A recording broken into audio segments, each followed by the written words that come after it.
Hello, everyone, and welcome to the Sports Grid Fantasy Football Podcast. This is, of course, the Gillcast. We are recording it on Monday morning this week, so we'll actually get a look at some of the salaries at the end. You also might be listening to this on the RotoGrinders daily fantasy football feed. And if you were tuning in, hoping that we did not play the most duplicated lineup in the history of DraftKings cash games, you're wrong.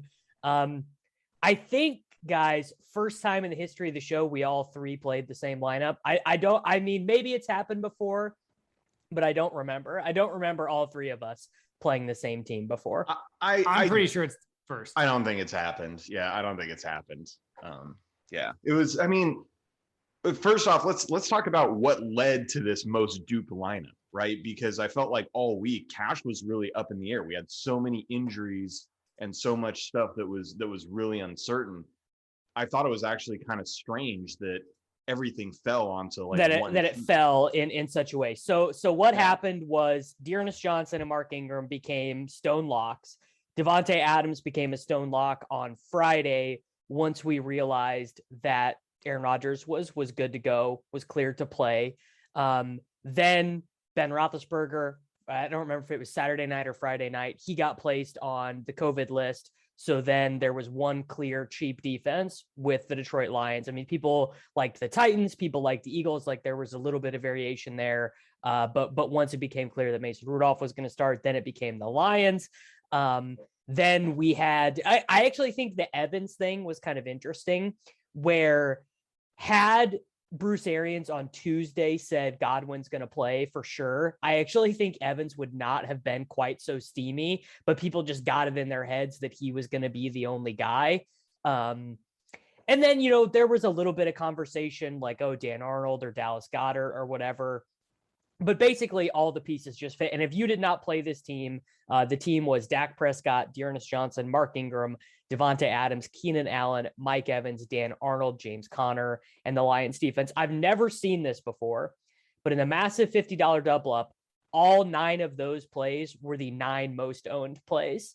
And someone tweeted at me that in the $5 single entry double up, which is the largest one that they do, 7% of the entries were this exact team. That's insane. It's so insane. It's so insane. And, you know, if you're not part of the secret DFS chat where the entire community is in one Discord channel, printing out one lineup, you know, you missed out. Yeah. So the weird thing, Nate. I think the weird thing is there actually were a lot of like in play running backs. It wasn't one of those and wide receivers too. Yeah, I think it just happened to be the way that salary and construction worked that you just ended on this team. Like it wasn't that James Conner was like that much of a better play than Najee Harris, or it wasn't that or Jonathan Taylor even. Or Jonathan Taylor. It wasn't that you know, Cooper was that it just, or like defense wasn't that much clearer than it just ended up like if you build through the right player, like this is the optimal way. And so yeah, it was just a weird week because I can't remember this much overlap, but also this much playable plays that I wouldn't have like been mad at. Yeah. Well, let's not bury the lead here. So this lineup, I think, was clearly correct. Mathematically, when you looked at projections, I think I did want to touch on the projections for a second. Yeah. So this lineup was the blitz optimal. Yep. This lineup was the ETR optimal. Yep. And those are the only, you know, and then the daily road projections. However, our projections actually had CeeDee ahead of Keenan, which would have, you know, obviously that pretty big. So I mean, mentally strong projections. And I want to talk more about this for head-to-heads later because I was kind of talking about it with Cardi earlier. But I generally will just run the aggregate projections. So I combine all 3 of those and then run them, and that moved Keenan like 0.2 ahead or whatever. But I said this on Sunday morning too. I don't think that I have ever had Cardi message me the same lineup as everyone else, because normally Cardi will have something in the blitz that is different than what everyone else is doing because Cardi uses different inputs than everyone else. He has, or not different inputs. He has more inputs than everyone else. He has a couple guys in the dome that he's just like, yeah, we got to get him in the dome. Right. But even he didn't play CD. Wasn't in. Yeah. Right. So I was just like, this just has to be the team. There's just no other team to play other than this. CD didn't rank super well in my stuff either. And I know my numbers are very different because I use I use a lot of different volume metrics than most, but I thought this was just so clearly the team, and I can't remember being that confident. I mean, at 11 o'clock, I think it was like an hour before. Yeah. It was like, guys, I feel good. I'm just entering more contests. Like, I'm not even thinking about anything. It's just like, it was an easy week in cash games. And I think if you didn't play this team, you should evaluate some things. So obviously I think that you could have 1v1 Keenan versus CD. I also think you could have 1v1 Godwin versus Keenan as well. I don't think that any of those teams were all within a point. Yeah, and so the issue with Godwin was the injury, and I don't want to just say, oh yeah, it's new information, so we don't want to act on it, but there is evidence that players coming off injury that are questionable have X number of percent off there. No, it's the opposite. Guys who are listed as questionable. Adam Harstead has done this study at Football Guys. Guys who are listed as questionable and who play do not have a meaningful change in their fantasy points per game. Really? Yes. It's like one thing. It's like one differently. I mean, it's possible. I remember reading this study like 3 or 4 years ago. So it's possible that because injury reporting is different now than it used to be. Sure. Guys are listed. Well, guys are listed more often now, actually, because of the way the rules are. Probable. Yeah. Maybe that distinction would have changed things where guys would have been listed as probable, and like Godwin's condition might have been listed as probable before the rules changed or whatever. So that's possible. I would not have played Godwin in cash, but so the thing I was arguing with Cardi about, not even arguing, just discussing, was did either of you consider playing CD over Keenan in your head-to-heads to improve the sweep equity? Because obviously it correlates with a quarterback everyone played. And CD is going to be way lower owned in your head-to-heads than Keenan. And it's not that CD was a bad play, and it just gives that sweep equity. Well, the quick answer for me is yes, because we'll get to what I went for a whole different thing in head-to-heads, but we played. We actually swapped to CD in our pentathlon lineup. So for people that don't know, Derek Van Riper puts on this cool ass event called the pentathlon, where you have spread picks and you have a best ball team, and you have Survivor, or we had Survivor before we stuck on Pittsburgh anyway, Davis. But we played. We would have lost regardless of all 3 teams we considered lost. I know, tough scene. Anyways, we played this lineup with CD in that contest. So yes, I think that was a reasonable thing to do, basically. Yeah. What about you, Nate? No, I didn't. I mean, the thing about Keenan is his volume projection in this spot was really high. And I thought that CD's projection in general, CD really took off with Gallup being out. There was just a lot more targets to go around. There were a lot more, there was a lot more opportunity for him. And with Gallup coming back, I actually thought that CD had a lot lower floor than coming in than was expected. Well, and now we know that's not true, because now Dalton Schultz just doesn't exist. I feel pretty confident Dalton Schultz is going to have a 9.5% target share moving forward. Yeah, but CD has had 2 games of double-digit targets, and right. Keenan, you expect that, and so it's one of those things where in cash, I didn't. I did have way more CD in tournaments. I don't think I had one Keenan. I didn't have any Keenan tournaments. But in cash games, I don't know. Keenan was just very clearly for me. I didn't even consider it. Obviously, CD smashed and it was great, but yeah, I mean, it's a higher variance play for sure. You have to understand that you're giving up a floor edge. But I mean, the thing that the projections will never account for is that Keenan Allen is allergic to touchdowns. He's just like with some wide receivers, they get to the 2-yard line and you're like, oh dude, my guy, they're gonna give it to him. And the Chargers get to the 2-yard line and you're like, well, I guess it's Steven Anderson time. Like, it's Larry Roundtree is about to just dunk in the pool right now.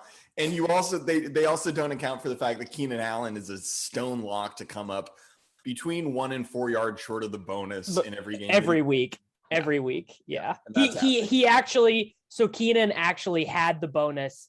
Like he was awarded a reception incorrectly.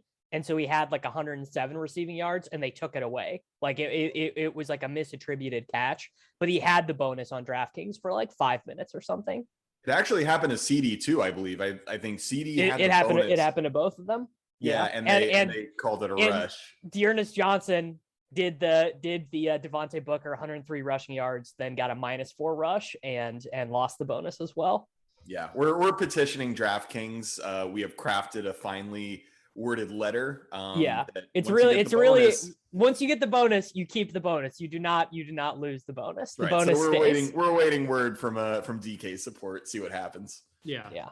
It's just, overall, though, the Dallas offense, you just rely so much more on efficiency and less on volume because there's games where Dak doesn't need to throw more than 20 sometimes. We almost kind of got fucked on Dak with that. They had 38 points in the first half. Like, yeah. Dallas actually played really sharp, though. I actually really do appreciate it. I think it was like end of the second half or end of the second quarter. They were calling timeouts, forcing a punt, went for to get 2 the ball up back. Third. Yeah. And it's like, I actually in that. I hate when teams just get up and then like kind of let the foot off the gas. So Dallas actually played really sharp.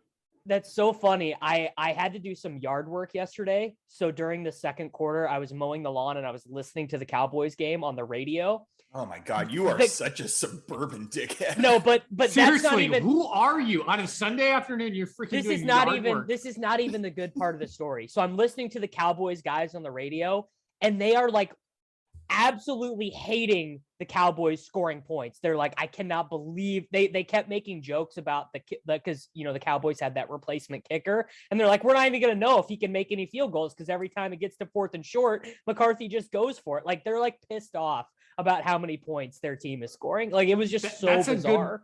That's a good way to know that you're playing optimally when all the old hag announcers are all ripping on your style. But yeah, I mean, Dallas just played super efficiently. We got really lucky with Dak, though. I mean, can you just picture Davis? He's outside in his basketball shorts. He's like got his long flowing blonde hair, and he's got the tattoos everywhere, and he's got this lawnmower, and he's just like listening with his AirPods to this game and snickering because I'm literally I'm like laughing out loud about it.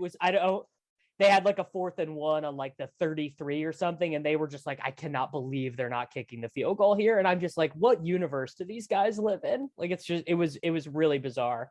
Yeah, I don't have anything else. It was nice for Dak to beast mode on that rushing touchdown there at the end. Like that was a solid, I was hoping that when it got to garbage time that they'd leave Gallup in there with Cooper Rush to try, cause he's coming back from injury to like work on his conditioning a little bit, but they didn't. The double stacks would have appreciated that.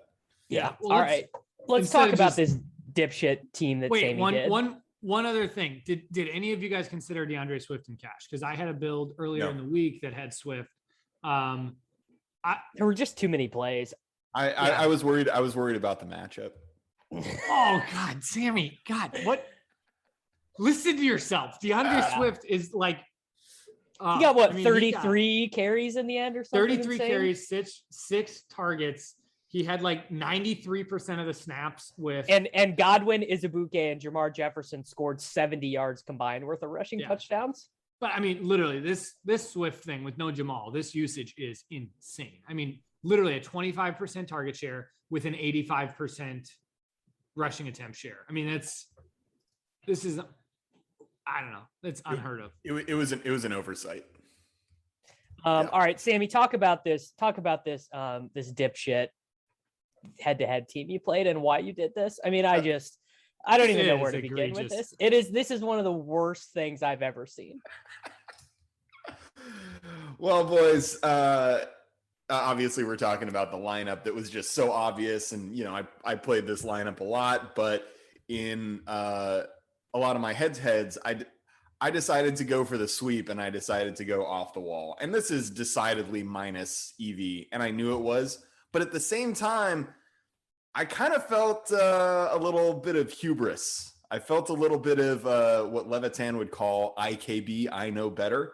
And I actually didn't feel as confident in this chalk lineup as a lot of people did. I did not feel great about Mark Ingram. I didn't like Mark Ingram. I thought that the Saints, with Trevor Siemian and no Mike Thomas and no Alvin Kamara on the road in Tennessee, who has been destroying people, that they had a super low floor. And I was like, yeah, I know Ingram. Did you just not think he was going to catch passes or what? I just thought he was going to dust. Like, he's dust. I mean, dude, he played 85% of the snaps and got 7 targets. Yeah. This is just the guy to feel sketchy about. Epic gal brain. The guy to feel sketchy about was Connor, in my opinion, because he hadn't had a 100-yard rushing game yet. Like, could have played passing downs. Rondale Moore could have been, the nominal third down back. I thought there was far more reason to feel sketchy about Connor. I just hated the Saints. I just thought that the scoring environment was bad, and Mark Ingram is bad, and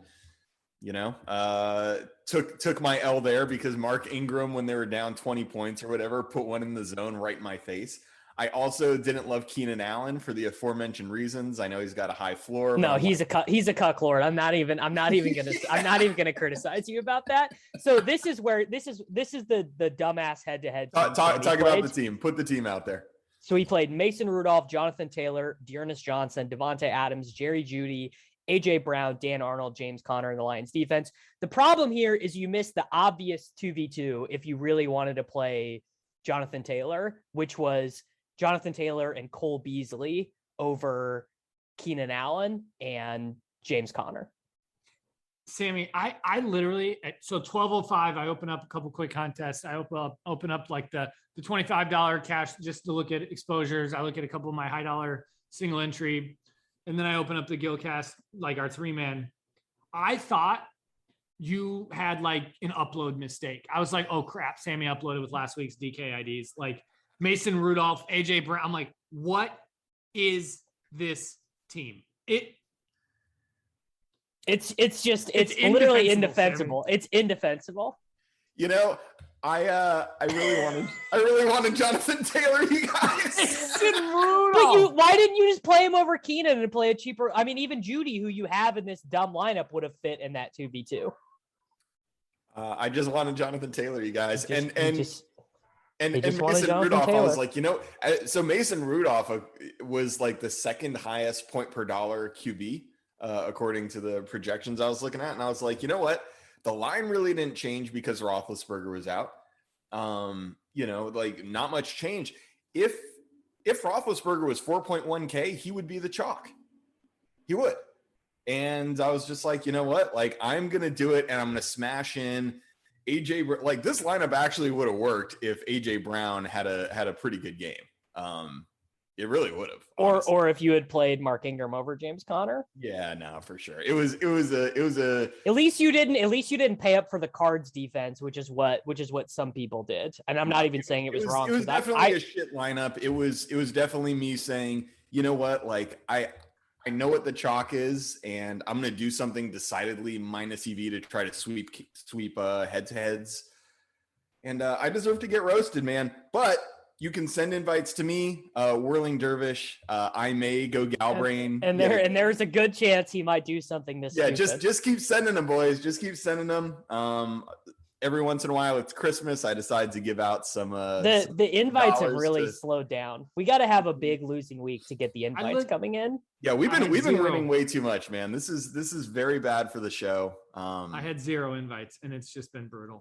Yeah, and nobody can find you. People can find the Whirling Dervish, but they can't find Nathan. I don't understand why people can't find it. Yeah. All right. I mean, I just don't have anything else interesting to say about these cash games. Like, it just was not an interesting week.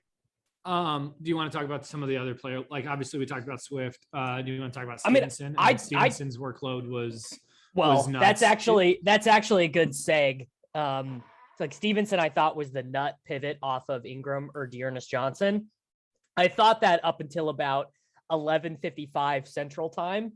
So I got to come clean. I played a lineup in the double spy, a Dak double stack, and I at 11:55 Central Time swapped out Ramondre for Brandon Bolden, based off of New England beat writers reporting that he was the starting running back going. Oh my Davis in pre-snap warmups. That's why you swapped? Well, it was a compounding of things. So at the same time, Ramondre had not practiced all week. He had not been at practice all week because of the he was recovering from a concussion. And what ended up happening is actually what I thought in my mind, which is worst case scenario. Bolden is going to have a crack at a touchdown, which he did. He got tackled on the one, and he's going to be the third down back, which he was. I'm not defending the play, but it did kind of play out how I imagined. Ramondre was just, obviously way more successful. 20 rushes, 100 yards, 2 rushing touchdowns. I think he had 3 receptions as well. Brandon Bolden is a special teamer. As I told you literally 2 weeks ago. Yeah. Yeah. Yeah. Well, we played Mike White this week, buddy, but Mike White is Mike White. So yeah, the Stevenson workload was nuts. It was an interesting week because there were so many running backs that were thrust into roles. And so every week I pull up like an expected point metric, for running backs. And most of the time that correlates very highly with cash game ownership. Right. But this week, if you look at there were just too many plays. It was Dalvin Cook, Ramondre Stevenson, DeAndre Swift, Darrell Williams, Antonio Gibson, Christian McCaffrey, Jonathan Taylor.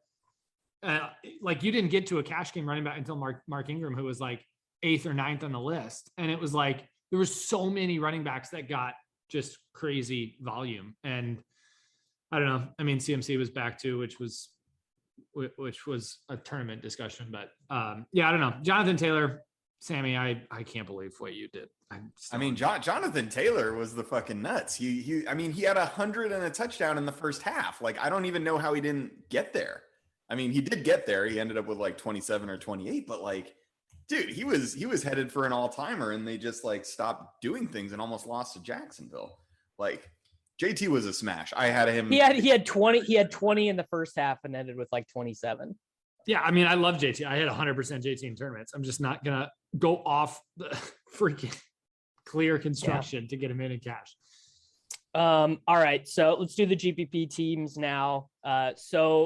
Every team I made this week was a Dak double stack. I thought it was so clearly the play. The ownership did not get out of control, right? Dak was high owned, but none of Amari, Gallup, or CD or Schultz, none of those guys got out of control at all. So this team I played in the double spy was Dak, Dearness Johnson, Brandon Bolden, and Jonathan Taylor at running back. I thought that Dearness was the better tournament play than Mark Ingram. I knew they'd both have insane ownership, but I felt like you probably needed to play one of them just because they were such free points. I love the Ramondre pivot.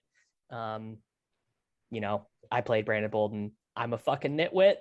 Then I played Chris Godwin at 9%. When the cards flipped over, I was like really stoked about that. Amari Cooper was 11%. I thought he would be way chalkier. The thing that surprised me was Gallup got a lot of like late steam. He was 10%. I thought he would be much more like 5%. Kyle Pitts as the bring back, 14%. Jonathan Taylor at 19%. And then the Eagles defense at 5%. So I felt good about this team. Had Atlanta been competitive at all, had Ramondre gotten in there instead of Bolden, I would have felt pretty fucking good. But we live to fight another day. I'm in cash here. But yeah, Dak doubles. Did we all play Dak doubles as our main team? I assume so. Yes, we did. Excuse me. What would you have finished? Do you know? I'm sure you've calculated if you had Ramondre in. It was a 27-point swing. So that would have been, around 10th or so in this. But then, had Godwin done anything also? Like looking at a lineup that had Bink potential, which, you always feel good about having something that has Like just even turning, like sometimes the lineups lock and you look at it and you're like, the way this is structured, I actually fucked up and I can't, there's no possible way I can win here. So at least turning it over and having something that can feels nice. Yeah, at least you turned over Brandon Bolden and nobody owned him, and you're like, oh, I'm live. Hey, 10 points from a 1% owned guy in a week where every running back doesn't score 30 points. Sometimes that could be usable. It just was not usable this week. Even when I play good, I play bad. Is somehow how it works. Yep. Nate, Yeah. you played a double too? I didn't actually. Not a DAC double as my main team. I did have some DAC doubles in like spread throughout, but my main team actually was a Josh Allen double. So I thought Josh Allen doubles were interesting this week for a couple of reasons. Number one, I think Buffalo has disappointed people, and I think people were way too off of Diggs and just Buffalo in general. And I thought in this spot they have, I thought, the highest upside on the slate and like single digit ownership across the board. And I thought people who did do Josh Allen doubles would mistakenly go to Beasley.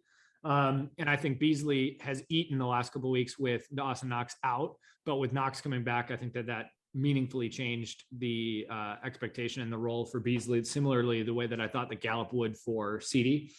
Obviously got one of those right, one of those wrong. But in this instance, I went with a Josh Allen double stack with Diggs and Knox.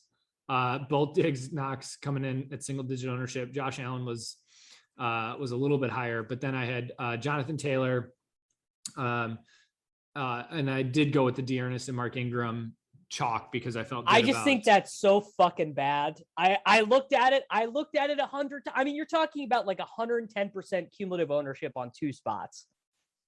But this is where cumulative ownership is not a great metric for like lineup duplication and overall. No, I get cumulative ownership it. is not a great metric, and I don't know why people do that, because if you have two single digit ownership people, you are fully differentiated from the field. And if your main stack is coming in at single digit ownership, cumulative ownership doesn't matter. Where if you have a bunch of 20% owned guys who maybe your cumulative ownership is lower, but you're actually not having any leverage on the field in any significant way, it doesn't matter.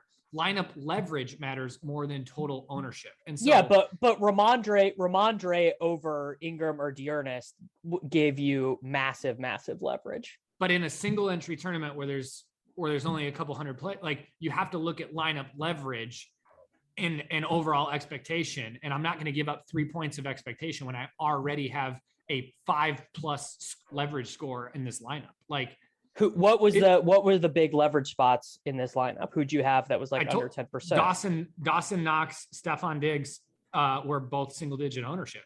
Okay. And then Josh Allen was 18. And then Jonathan Taylor was another pivot that I thought was going to be lower owned. And then my cheapie was an MVS punt. So I had 3 guys at 6% ownership.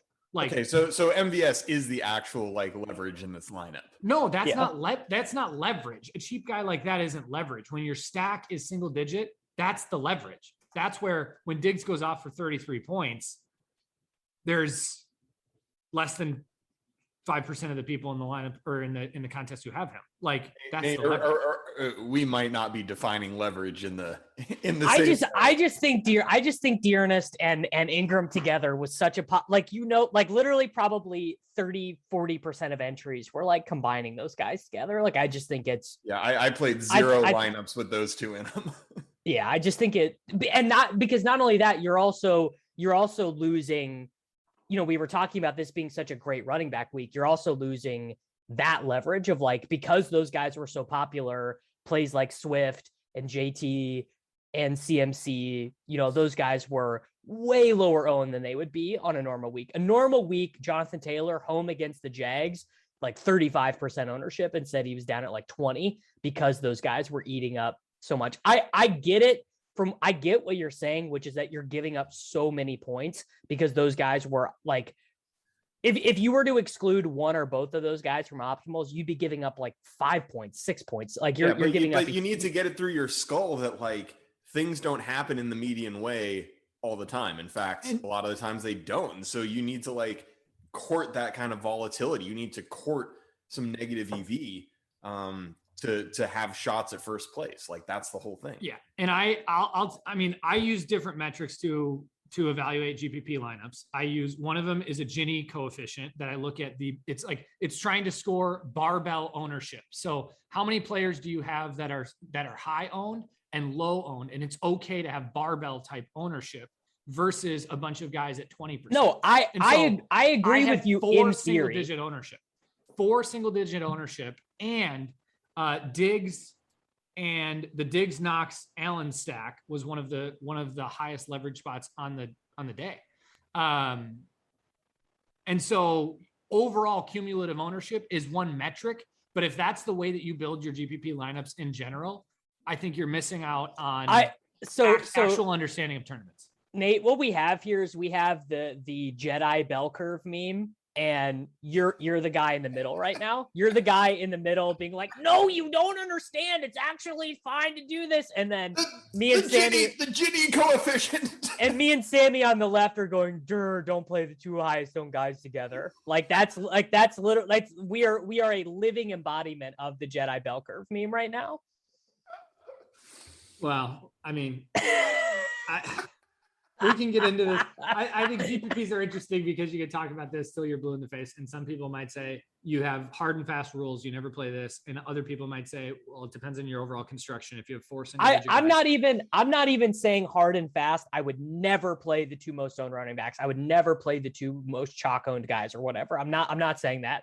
I'm saying in this specific instance, I mean, I was expecting those guys to be combined on like 30% of rosters, which is just like, you can dead the field so fast if you eliminate, like if Mark Ingram had got 9 here, like you're deading so many people by not playing him. D'Ernest, I thought was like unfadeable. I played him on all my teams, like, cause I just thought he was going to get so many touches, which he did. He didn't score and didn't get the bonus and got like 23. So yeah, I just think if you're trying to leverage every single spot in your lineup I'm not trying to leverage every single spot. I'm literally trying to just like paint by numbers, which is just don't play the two highest owned guys together. I have 4 single digit ownership guys like that you're. I'm not even saying your lineup was bad. I'm just saying as like the a priori, I'm not playing these two guys together. Yeah, Nate, and I think I understand that, but yeah, it was fish. It was fish. It wasn't fish. I just don't think it was good, I guess. It's fish. I think if you go a DAX stack where all of your wide receivers are 25% owned, then you can't play those guys. That's fair. But if you have a leverage stack and you know that I probably would have wanted to go even more leverage with those two guys together, like Colts, like Jack Doyle and Michael Pittman with Wentz or something. Like I would have wanted to get real weird. I like the MVS together. The MVS play was good. Yeah, leverage on Adams. Yeah, man, how fucking bad was that game? I mean, my God, so brutal. It was like unwatchable. I was like, I need to go do more yard work. I don't want to be exposed to this. This is terrible. It was real bad. It was really bad. All right, Sammy, because MVS got a 41-yard catch like on the first drive of the game, and I'm like, this is going to be it. I'm going to get it from my min price. No, the tough part about MVS is that he never actually gets there. I've wasted so many tournament dollars on MVS. I'm just like hoping to get even one day, but it'll never happen. Let's see. I played a Dax double. So I went Dak, Lamb, and Cooper and brought it back with Pitts. So obviously this took a lot. I actually think that's a really low like I bet most people did the Dak double, did one of Lamb or Cooper and then one of Gallup or Schultz. I bet those two guys together was actually pretty low. Yeah, I think that's probably right. Because it takes a lot of salary, right? With Pitts and those two guys and Dak. And then I also played, brought it back with Pitts. I also played Christian McCaffrey in this lineup. So I had a couple different iterations of this lineup. I played it with Jonathan Taylor elsewhere. And I did play D'Ernest for kind of the same reasons that you were talking about, Davis. I just thought D'Ernest was the best of the low price running backs. Yeah. And I had 0 Ingram anywhere. I was just on team like Ingram's going to be bad chalk, and he wasn't. But I didn't play Ingram in this lineup. So with that, I needed some low price guys. I did not do. Yeah, MVP. I'm very curious to see how this lineup finished out. Yeah, James Washington. You're feeling good. You're feeling good. James. Yep, touchdown James right away. Oh, buddy, when Mason hit Washington for the first touchdown of the game, like I was just like, oh, I'm gonna be so rich. Like this. And was JT amazing. started off with like a 40-yard run right off. Yeah, the he crushed. It was all so great. And then the other low price guy I played was Tyler Johnson. So obviously with Godwin coming back in, I thought that it was a situation where obviously Johnson would have been a lot more chalky if Godwin didn't play. And I built this lineup before Godwin was in. I was kind of assuming he'd be out. And then when he was in, I was like, okay, well, you know what? The ownership's still going to be off of him. And this is still a really great spot against Washington. I'm going to keep it. I think the kid's got upside. He did not that great. Yeah, 3 for 17. That sucked. And then I finished it out. I actually paid up for defense, and I played the Steelers DST. At one How point, expensive were they? They were 4.1. Jesus Christ, dude! Yeah. They were 4. They were 4.1, my friend. And they what were 1. is this? They were. Sammy says this is where I'm gonna get different. What? Yeah. I maybe I just don't understand GPPs the way you guys do. I can't imagine playing some of those guys. Like, well, Sammy just he went gal. You're a hand builder. This has to be a hand like. I hand build my tournament teams, Yeah, but I have projections and ownership up with them. Yeah, same. I don't build my own model, and he doesn't have a Gini coefficient to give him the tournament right, no Gini coefficients guiding my every decision. Well, it's not like I optimize based on it's just. Anyway, this lineup did put up 140 something. It min cashed. Yeah, because CD. I mean, if you had CD and Dak, you're pretty much cashed. Yeah. And McCaffrey, I just thought McCaffrey was like him and what did he end up being owned? Because I didn't end up playing him. I played Jonathan Taylor instead. But I mean the 8.3, and he could have absolutely dusted the slate because Cam scores 1 rushing touchdown, throws another touchdown to like the 3-yard to Robbie Anderson. And I believe he ended up like 5 yards short of the bonus in the end. Yeah. He had 95 rushing yards. He had no touchdowns. He had 10 receptions. Yeah. He could have had 40 here. Pretty easy. Yeah. I actually thought it was a tough call. That's why I played this lineup with JT elsewhere.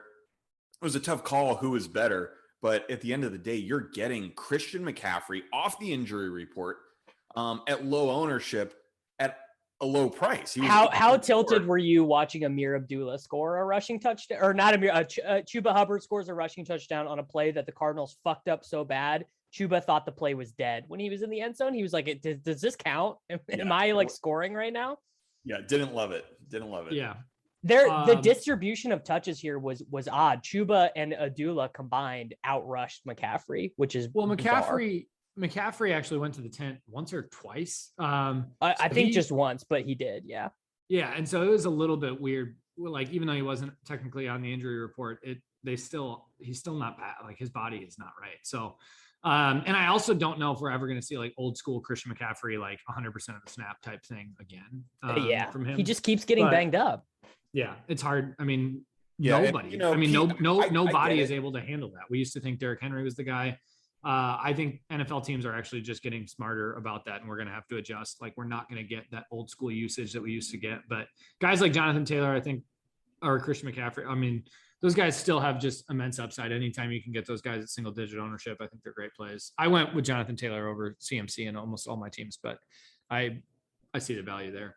I thought the other team, obviously it was because I was sweating it, but the Bills thing was so tilting because Josh Allen, I mean, should have had four touchdowns here. And I mean, they had 4 rushing touchdowns from Matt Breida. Freaking Matt Breida. I mean, it was like Breida actually looked good, which is RIP those Devin Singletary, Zach Moss seasonal teams. But Yeah, well, they both scored too, mate.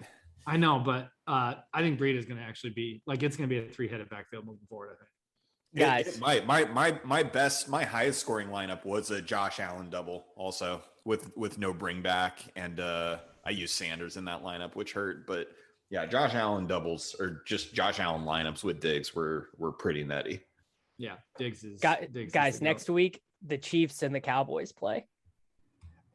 So remember the Rams and Chiefs a couple years ago on Monday night where they put up that game totally came through. I do kind of have a feeling this game might not come through. I was going to ask, does it meet expectations? Mahomes coming off 405.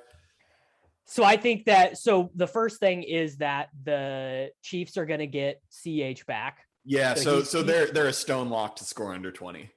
And Dallas will probably just want to run a ton. They started out the Falcons game running a ton. Zeke had 2 rushing touchdowns. Dak has a rushing touchdown. And the prices are all really good though. Tyreek is 82, instead of 9,000. CD is 76. Amari is 6.2. Gallup is 4.2. Kelsey is 7.1. But yeah, and Dak is only priced at 7,200. I think he'll probably be the cash game quarterback again next week. Yeah.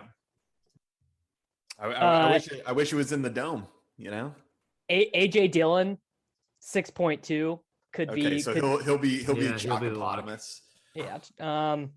Let's see who else here is interesting at running back. Oh, this is actually pretty interesting. So Donta Foreman led the Titans in rushing and actually had 3 targets in the passing game, but the Titans played the Houston Texans at home.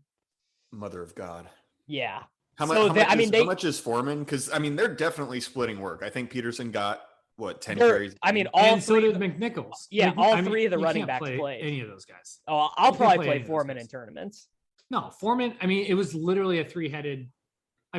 Yeah, Adrian Peterson and Jermaine McNichols combined for 12 rushing attempts with 4 targets. You can't play a guy who's missing out on that. Davis, aren't you worried about them taking the shackles off Adrian Peterson now that he's back in shape and finally? See, I think it's going to go the other way. I think as long as Foreman continues to play better, I think Peterson will just dust off. Maybe I'll be wrong. If anything, I'm more worried about McNichols. If McNichols wasn't there, then I would say Foreman is very well. McNichols went from a 54% snap share back to a 30% snap share, back to basically what he was doing with Henry. Yeah, I don't know McNichols' talent. I think he's Myles Gaskin, $5,700 against the New York Jets. Dude, he's getting all the touches for them. All of them. They are not doing the Savon Ahmed thing really. McCaffrey's up to 8,900. DeAndre Swift is only 7,000 against the Cleveland Browns. Lock. If Williams is out again, it's a lock. Yeah, oh, buddy. We got Eli Mitchell at 5,800 against Jacksonville. I guess we'll learn more about what they plan on doing with Jeff Wilson Jr. tonight. Eli, they just keeps getting all the touches, dude. He just keeps getting all the touches. I'm not. You can't trust that backfield. 1 week it's this, 1 week it's that. That is not true. What you are saying is straight up not true. Eli Mitchell has been the dude every game he's been healthy. Yeah, they like Eli, bro. Eli's a play. Yeah, what you are saying is bad fantasy football tout analysis. Eli gets not. All the rushing. Hasty literally has matched him in target share for Well, he's got a high ankle sprain again. Yeah, Hasty is dusty, bro. Yeah, Hasty's out. Oh, it doesn't mean he's going to be out next week, but he's already out for this game. So we got to. Jeff Wilson Jr. was active in the last game and did not record a snap. It was just all Eli against the Cardinals. Yeah, in week 9, Hasty had 4 targets. In week 8, Mitchell didn't get a target. Where Hasty so if Hasty is out, obviously that would change things. Well, the thesis behind the play is that they're playing Jacksonville and Eli's going to get 18 carries and 100 yards again. He's Damian Harris. Except he got 5 catches last week. Well, that was when I know Hasty was in and out and et cetera, et cetera. It will be interesting. I think CEH probably is back. Yeah. And it'll be interesting to see how he projects because Daryl has just been fucking cucking him. Yeah, dude. I mean, Daryl Randy Moss like yesterday, 100 receiving yards, like had the Moss in the end zone. Daryl is 5.4 and CEH is 5.2. I think that's really interesting. Wait, who's 4.2? CEH is 5.2. No, yeah. Sammy, don't. You can't play. CEH would be. I mean, I don't know, dude. I don't know. I'm not doing it, dude. Certainly not a cash play. Certainly not a cash play. Like not even. Darrell looks so much like. There's no way they're not going to continue to go to Darrell. Like Darrell is so good. He's so much better. I mean, he's not dynamic at all. Like he doesn't gain any extra yards or anything, but he is Darrell is the classic. You need 3 yards. He got you 3. You need 5 yards. He got you 3. He just like doesn't screw anything up. They throw on the ball. He catches it. It's amazing. Yeah. And CEH literally is just consistent underperforming. Like, yeah, he just always fucks it up. Yeah. God. So if Kyler is back next week, James Conner is 6,100, and all the Cardinals are free. Hopkins is 6,500. Kirk is 5,700. AJ Green is 46. Rondell's 4.2. Or I guess Ertz is priced up. I mean, priced up. He's 4.8. But that is a pretty interesting spot because Seattle's defense is terrible. It's just spread so far. That so far just spread so far. Like you have no idea what to do with those touches because I mean, you just got Hopkins is just not more than like Hopkins is. Well, you just got to hit the guy who scores 2 touchdowns because I mean, a bunch of them have done that this year. Right? Kirk's had a big game. AJ Green's had a big game. Hopkins has had two touchdown games. I think Rondell had the game against the Vikings. I think Kirk turns into the chalk. We'll see if Hopkins can play because he was like apparently the furthest away from playing this week. Yeah. Yeah. If he doesn't go next week and Kyler's back in, I think Kirk is just like at 5.7 going to be kind of a cash lock. Yeah. All right. That should wrap it up for us here. We'll be back next week. I mean, hopefully we'll be able to generate some good content for you guys. We're doing the best we can in the constraints that we're given. I make Albrain again for you guys sending me invites just to keep it fresh. You know, it's just not been a good year for the show. Like there really has not been that much tilt. Awful year. And now that Mike Davis is getting out snapped and out carried by Wayne Gallman, it's like that bit's dead. We can't. Like Nate's not even ever gonna play Mike Davis again. So tough. Too much winning. It's just a bummer. Luckily, Sammy, I don't know what got into you, but hopefully that could happen next week too. Yeah. All right, everyone. We're wrapping it up. We'll be back next week.